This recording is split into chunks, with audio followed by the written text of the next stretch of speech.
Saya nak tanya Yang Berhormat Timbalan Menteri.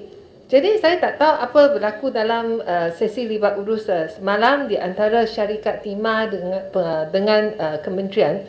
Jadi adakah pada masa yang akan datang kesemua pengeluar minuman mereka perlu dapat kelulusan dari segi nama yang digunakan, brand yang mereka gunakan itu dengan kementerian sebelum mereka memasarkan produk mereka. Sebenarnya dalam isu timah ini, ramai orang Malaysia tidak tahu tentang negara kita ada mempunyai syarikat pengeluaran whisky. Tak tahu langsung tentang timah. Kerana ia dibangkitkan dengan ini, sekarang ia begitu popular. Sekarang ramai orang pergi cari apa itu, pergi tanya-tanya. Jadi ini adalah semacam yang mereka nak kacau syarikat itu, sekarang dah jadikan produk itu lebih popular. Jadi soalan saya ialah, adakah yang syarikat ini kalau dia nak jalankan rebranding, tukar nama, adakah ia perlu dapat kelulusan daripada kementerian sebelum yang brand baru boleh dikeluarkan? Ni Timbalan Menteri. Timbalan Menteri, kita bagi Ipoh Timur dulu. Ya, boleh. Nanti jawab sekali. Terima kasih. Timbalan Menteri, tadi saya dengar Timbalan Menteri memang bersetuju bahawa isu ini telah pun disensationaliskan. Memang bukannya satu isu yang patut dibincangkan. Dalam konteks itu, saya nak tanya pihak kerajaan. Kenapa pihak kerajaan tidak mengambil satu pendirian yang mana, since this is a non-issue dengan izin, ini bukan satu isu yang betul-betul membawa apa-apa masalah. Kenapa pihak kerajaan tidak memberi free hand, menjamin satu kebebasan kepada berniaga-berniaga di luar untuk menjalankan perniagaan mereka tanpa campur tangan daripada ahli-ahli politik dari mana-mana pihak, the unnecessary campur tangan daripada ahli-ahli politik dari kedua-dua pihak. Terima kasih, Ipoh Timur. Yalah, saya ingat ni. Speaker, satu ya sebelum saya naik atas tu. Pada timbalan. Sian saya kat atas tak boleh tanya. Sila. Yang Berhormat Timbalan Menteri, saya rasa isu yang saya dengar ni memang kena-mengena. Sebab pada dulu kita kecil-kecil makan A&W ada hot dog. Lepas ada corny dog. Jadi macam mana anak saya suka makan hot dog, takkan saya nak kata tak boleh makan anjing panas. Jadi saya rasa ni yang penting lah. Kita kena didik masyarakat kita memikirkan secara lebih logik. Terima kasih.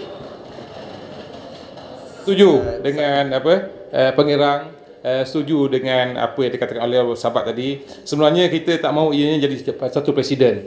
Lepas pada ni keluar pula root beer contoh. Ni mabuk root beer. Jadi ini mana tidak akan ada kesudahan.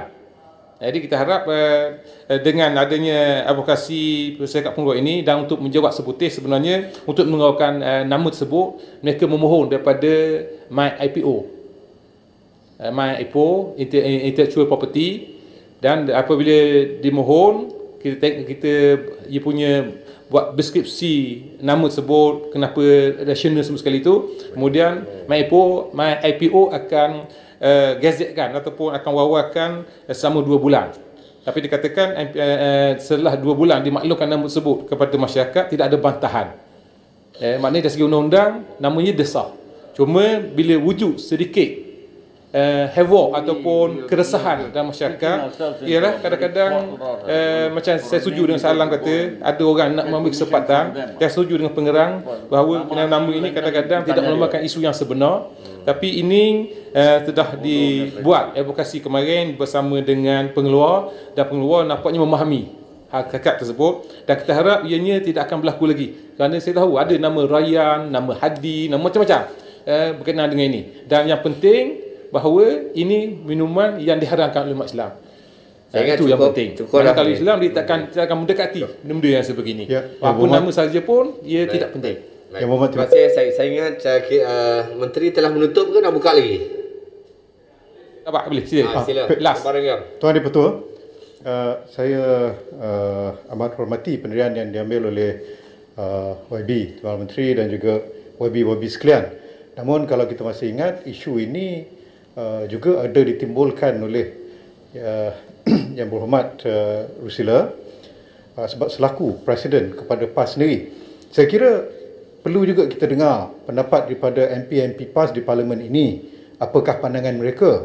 Tapi kita nampak tak tahu macam tak ada pula MP PAS pada waktu ini. Apakah pandangan mereka? Sebab kita tidak mahu kerajaan cakap suatu perkara dan mereka berada dalam kerajaan cakap perkara lain di luar. Kalau boleh beliau konsisten. Terima kasih Tuan Ketua. Satu cadangan yang baik Ketua, jadi mungkin sesi tersebut kita buka pada sesi lain lah. Yang hari ni sesi perihal dengan 730 kita selesaikan 730 dulu. Sesi itu saja ulasan saya Ketua. Ada lagi sebut Ya, ni tanya. Lain kali kalau ada orang nak keluarkan biskut, kopi, teh, boleh ataupun syarikat boleh guna nama Timah ke? Ataukah ini adalah satu nama yang di-ban, dilarang, digunakan di mana-mana tempat, mana-mana produk? Saya rasa tidak sebegitu. Sebenarnya nama tu nama Timah kemudian dikaitkan dengan benda yang memabukkan. Itu makna ada kontradik.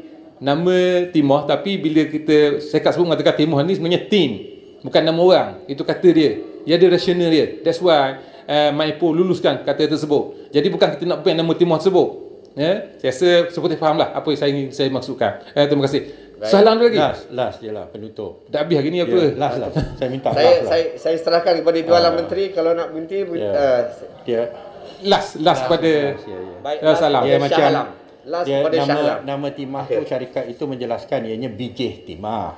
Ya, dan gambar tu walaupun nampak macam ulama tetapi ianya adalah gambar seorang resident British ya pada ketika itu. Kalau kita dengar secara rasional mungkin kita boleh terima, tetapi kalau kita nak gunakannya sebagai satu isu untuk menimbulkan ketegangan dan sebagainya, memanglah ada macam-macam yang boleh ditimbulkan ya. Begitu juga saya sebut tentang ICERT, ianya merupakan satu usaha untuk menamatkan diskriminasi berdasarkan pada kaum, tapi tak sempat kita nak bahas. Dah digerakkanlah apalah inilah kata agung akan terjejaslah Sultan Melayu akan anulah macam-macam. Seolah-olah kita ni sokong diskriminasi berdasarkan kepada bangsa. Dan itu memberikan satu gambaran yang buruk terhadap negara kita. Ya, lalu saya harap bahawa semua persoalan dapat kita bahas dengan cara yang tenang, rasional, bukan menggunakan kesempatan untuk nak menimbulkan ketegangan dan sebagainya. Itu je lah. Saya harap itulah sebagai pengajaran bagi kita. Okey, terima kasih. Terima kasih banyak dengan penjelasan yang diberi dan diharap selepas lulusnya Akta 730 ini semua ahli-ahli parlimen kita akan berbincang dengan rasional, dengan waras dan dengan terbaik untuk agama, bangsa dan negara. Betul itu saja. Sekian. Terima kasih. Terima kasih Yang Berhormat Timbalan Menteri di atas jawapan tersebut.